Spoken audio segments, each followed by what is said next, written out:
Good morning বন্ধুরা, কেমন আছো সবাই? আশা করছি ভালো আছো। তিথি ডিম লাভ চ্যানেলে তোমাদের সবাইকে অনেক অনেক স্বাগত। তোমাদের আশীর্বাদ ও ভালোবাসে আমি অনেক ভালো আছি। তো এই যে আবারও একটা নতুন সকাল আর নতুন একটা ব্লগ নিয়ে তোমাদের সামনে চলে এলাম। তো এই যে দেখতে পাচ্ছ সকাল হয়ে গেছে, আমি ঘুম থেকে উঠে পড়েছি। তো বাইরের দৃশ্যটা কত সুন্দর। তো এই যে আমি এখন প্রথমে সকালবেলা প্রত্যেকদিন আমি যেটা করি, তো প্রথমে জল ভরছি। জলগুলো ভরে রেখে তারপরে আমি যাব রান্নাঘরে। তো সকালবেলা মানে তাড়াতাড়ি উঠেই জলটা না ভরলে কী হয় বলো তো, 8টা অবধি জল থাকে। তো 8টার পরে জলটা চলে যায়। তো এই যে বোতলগুলো ভরে আমি এই যে বালতিটা এনে বালতিটাতে জল ভরছি। তো এই যে রাত্রে না বৃষ্টি হয়েছিল, তো জল ভরার জায়গাটা প্রচণ্ড কাদা কাদা। তো হয়তো এখন আরও অনেক লোকজন আসবে জল ভরতে। তো একটু পরিষ্কার করে ধুয়ে দিলাম। ধুয়ে দিয়ে তারপরে এই যে আমি বালতিতে জল ভরে এই যে রান্নাঘরে চলে এসেছি। রান্নাঘরে বেশি বাসন নেই, কয়েকটা বাসন আছে। এই বাসনগুলো ধুয়ে তারপরে এই যে আমি রান্না বসিয়েছি।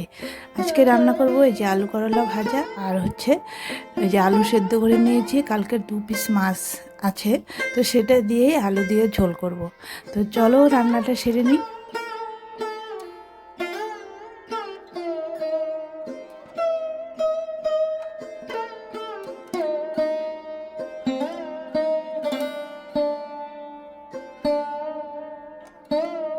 তো এই যে বন্ধুরা, ওইদিকে আমার হচ্ছে আলু করলা ভাজা হয়ে গেছে। এই যে নামিয়ে রেখে তারপরে এই যে পেঁয়াজ কাঁচা লঙ্কা কেটে, বেশি মশলা দিব না, হালকা মশলা দিয়ে আলুটা ভেজে তারপরে ঝোল দিয়ে তারপরে মাছ দিয়ে ফুটিয়ে নামিয়ে রেখেছি।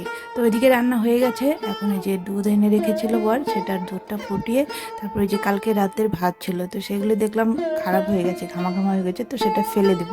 ফেলে দিয়ে তারপরে এই যে গ্যাস ট্যাস মুছে রান্নাঘরের কাজ কমপ্লিট করে চলে এসেছি আমি বড় ঘরে।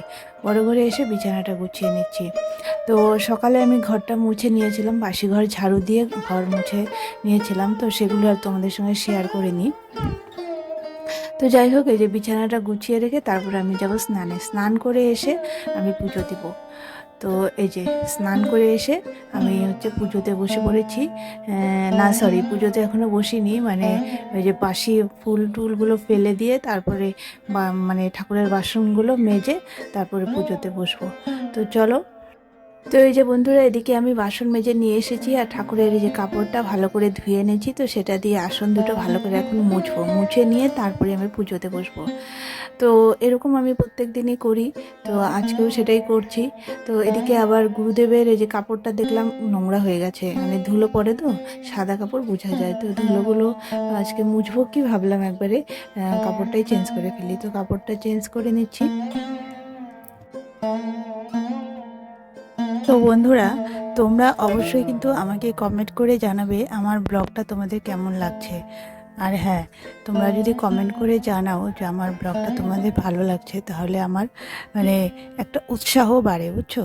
তো আজকের ব্লগটা আর বেশি বড় করলাম না, এখানেই শেষ করছি। টাটা, সবাই ভালো থেকো।